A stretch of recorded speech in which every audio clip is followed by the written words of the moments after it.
Hi, I'm Travis of Black Ring Tactical, and today I'm going to talk about the gun that I just built for my wife for her birthday. My wife is very, very small. She's 5 foot tall, tiny little hands. So for her to wield a big, 16-inch AR or some full size gun, it's going to be a little bit difficult for her. She's tried it in the past, and she kind of has a hard time holding it up and everything else because she's so small. Um, there are different size guns for different size people, different size hands. I'm a dude and I have not very big hands. I kind of have small hands. I wear like anywhere from like a medium to a large glove. Um, this right here is very important. The grip when it comes to how the gun feels when you're holding it, and I'll talk a little bit about that later. So what I'm going to do is I'm going to go from butt stock to muzzle and tell you about the different parts that I put on here and why I chose them for her, and then we can talk a little bit more about some other things. So the very first thing I'm going to talk about is the SB3A brace. These are, I would consider, a game changer in the short-barreled rifle, AR pistol kind of gray area that we got going on with our gun laws. These are great. They're designed to put your hand through, but more on that later. These are adjustable, kind of like a regular M4 style stock is, or basically any other AR-15 stock. It has different positions on it for different lengths of pull back into your shoulder.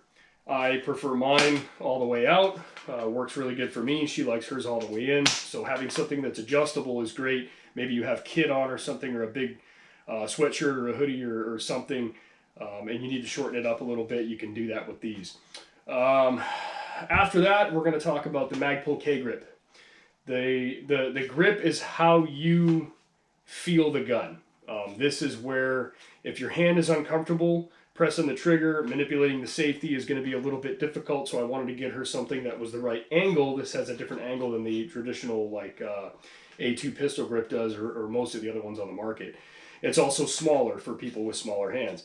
Go to your gun store, find a grip that feels right for you, and then pick it up. You might end up with a couple different grips on a couple different guns. That's usually what I end up with on all my guns. After the Magpul K-Grip, we'll talk about the Radian Arms, or the Radian Raptor charging handle. This thing right here is wonderful. It's ambidextrous. You can open it from both sides. It's bigger than a stock charging handle, but it's not too big. Some of them I've seen, they have like great big wings that come out. They get caught on stuff. I had one time with like an extra little nubbin that came off the end, and it was just kind of weird to use. But the Radian Raptor charging handle, in my opinion, is one of the best ones out there. So from there, I put a Holosun 2 MOA red dot on here. It's one of the ones that has a 50,000 battery life. It's kind of like a 50,000 hour battery life. It's kind of like an Aimpoint clone. These things are great. They're inexpensive, and if you read some reviews, you watch some other videos, people are putting lots and lots of rounds to these things, doing torture tests and everything else on them, and they seem to work pretty well. From there, I have a 10-inch, I think it's a 10.5-inch Black Hole Weaponry barrel. They do kind of a weird process with their barrels. I believe it's a polygonal barrel instead of traditional land and groove rifling. Kind of neat. Wanted to check it out. Turns out this barrel is actually very accurate for what it is, being such a short barrel and a different style of rifling. Moving on, we have this is an Aero Precision, I believe it's their S1 M-Lock handguard. The only thing that I don't like about this, it does not have the Picatinny rail that runs all the way up here, so I had to do something like mount the pressure switch for her tack light up on the side. Still takes a little bit of getting used to. If you're trying to run the gun with the opposite hand, you might end up NDing that light or something if you grip it too hard. I'm going to have to see what I can come up with to be able to mount something up on the top, but that's for the future. Speaking about the light, this is a Streamlight TLR1 HL. The reason that I chose this is because it's the same weapon light that I carry on my Glock pistol, and I liked it for the interchangeability if I ever have to pull this one off or put something else on there. Also, it's very, very lightweight.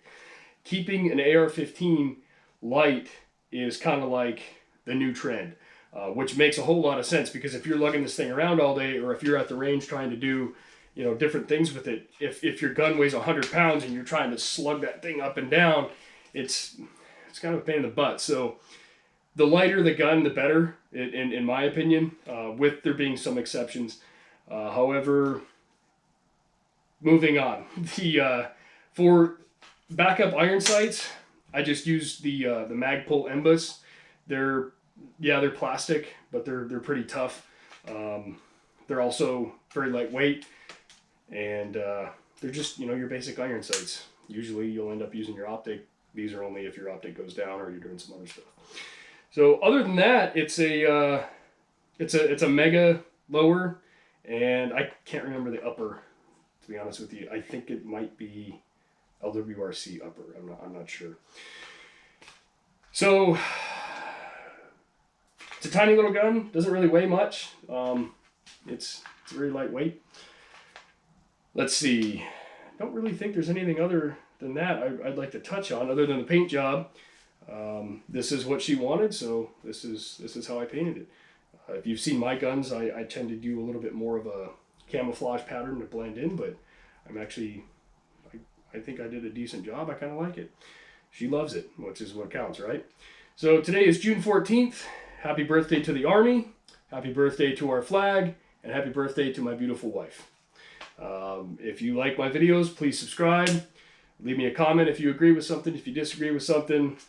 Either way, if you have any questions, feel free to text me, email, call me. You can find all my contact information on the website at blackringtactical.com. And I look forward to hearing from you guys, and I'll see you at class. Thank you.